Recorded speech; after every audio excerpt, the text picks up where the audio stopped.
morning, everyone. I am so happy to see you today. I'm Everett Cody, and now we're ready for the first of the second series of parts for the American history textbook, History Alive, the United States for Industrialism, interactive notebook. Now, we're on YouTube. We're going to get to Chapter 3, the English colonies in the U.S., but before we get to that, we're going to watch a video all about the website TCI and how it really engages and revolutionized teaching by Bert Bowell, the founder of TCI. Let's watch. And I've got it up as loud as I can because I don't know if you can hear those annoying saw over there sawing down a tree. So I made it as loud as I can get it. Hi, I'm Bert Bauer, the founder and CEO of TCI.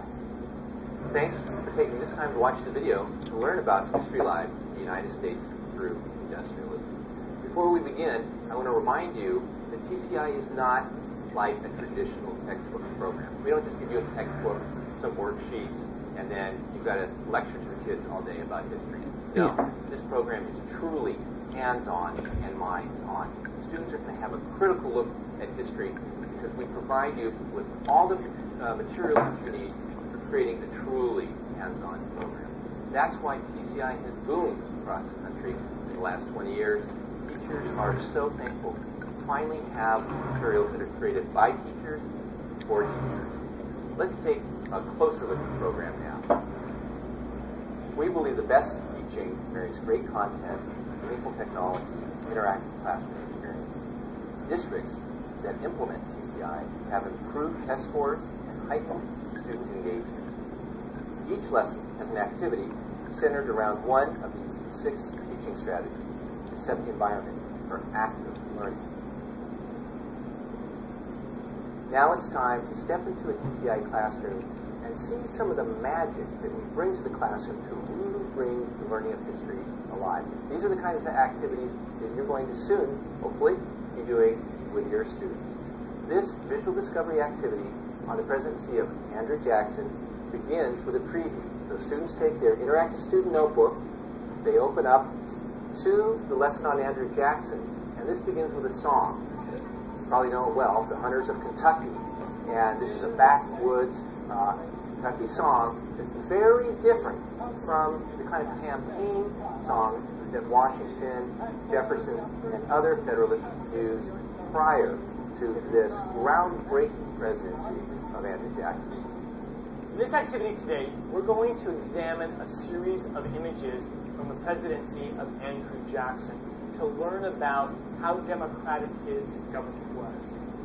What's going to happen here is you're going to analyze these images to assess how well he promoted democracy. Let's take a look at this painting. All right?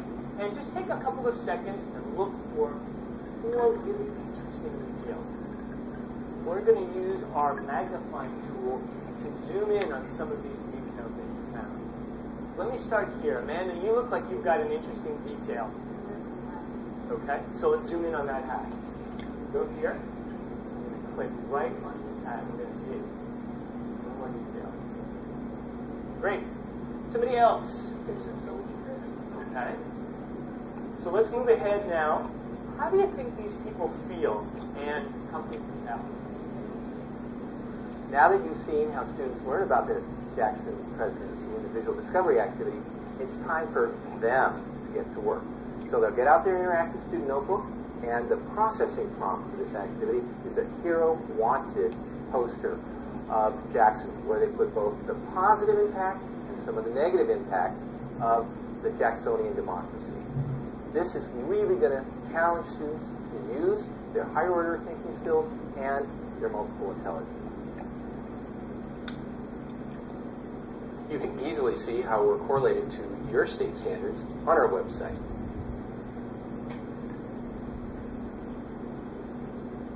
Students can look at the student edition either in print or online. They also have a print version of the interactive student notebook that they're going to use to record, analyze, think about all of their history. We're going to start by looking at the features of the student edition. This edition was written by a single author, Diane Hart, who was both a teacher and a Woodrow Wilson Fellow. And she starts every chapter with an essential question. If you're learning about political developments in the early republic, for example, how did the Federalist and Republican visions of the United States differ? And she really gives students the answers to that, both written and in the rich primary sources, which are on every single page. Additionally, at the end of every chapter, we have a reading further, which is really like a Smithsonian magazine article. So the history is rich, and because there's not a lot of distractions in the book with features and end of the chapter questions, there's actually more history used in this book than any of the traditional U.S. history textbooks on the market. One of the most popular parts of the TCI program is the interactive student notebook. Every student will complete one of these. They have a preview assignment, which will connect to prior learning.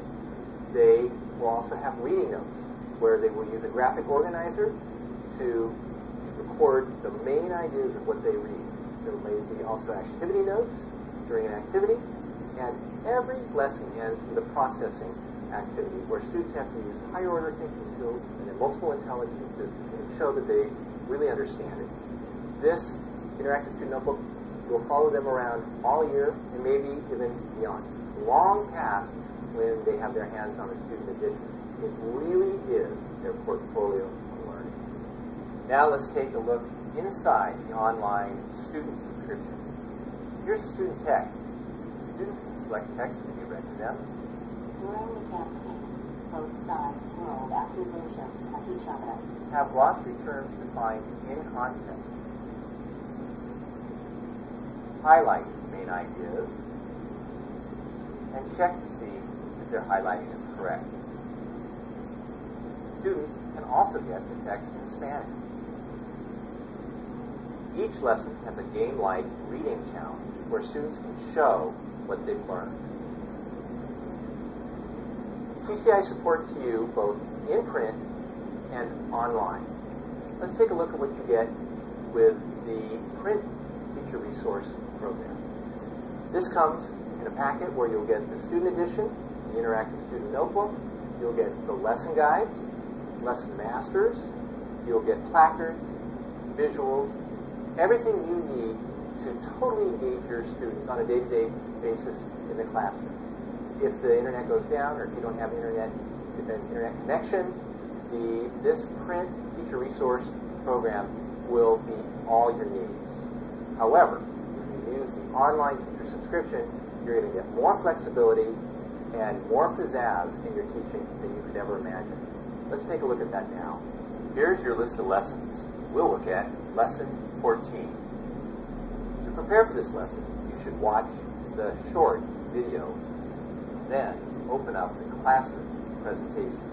You can easily customize the presentation, make it your own, add text, edit slides, add images, and more. You will also want to look over the procedures, materials in English and Spanish, differentiating instruction, and enhancing learning for teaching each lesson. When you prepare for the assessment, you can use PCI's assessment. The assessment starts with multiple choice questions where students can demonstrate they can master the content, spirals to more difficult questions, and concludes with exploring the essential questions. You can also build your own assessment. You can add to the question bank, or you can make up your own questions.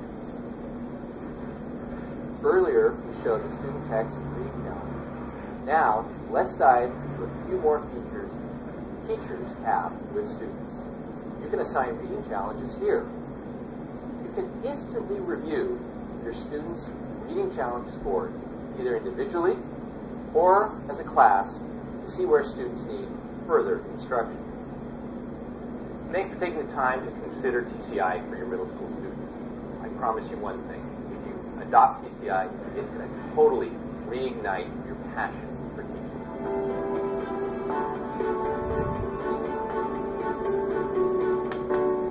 Okay, so that was a little video about TCI, and that was a pretty long one.